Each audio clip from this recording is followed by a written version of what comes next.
I mean, households didn't even have computers in those early years. The other thing is that that conditioning was built around the objective that it's going to make sure that you survive long enough to procreate. So there's two things that are disconnected. One, it's from a pre-technology world, and the other thing, it's based on surviving long enough to procreate. And then what? What happens after that? And that's where we get into this 95% of our lives are run by habit. We sort of abdicate our responsibility and just turn it over to the unconscious to do the work for us.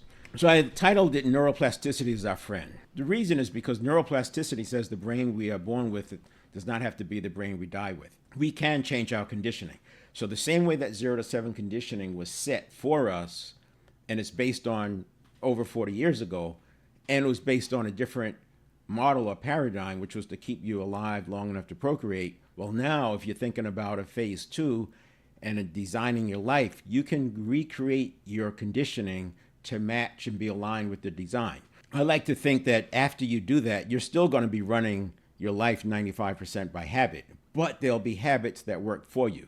And that way, the automaticity of the unconscious is working for you. So I mentioned earlier about willpower and how the I don't want power can kick in, and it feels like it's self-sabotage. It's not self-sabotage, it's just misaligned conditioning that we've got to figure out. And the reason I say it's not self-sabotage is because it's not like you're consciously deciding to sabotage yourself. It's unconscious conditioning that's happening. We've got to figure out where the limiting beliefs are. We have to figure out where the counterproductive associations are, and then you neutralize those associations. You neutralize them by replacing them with others.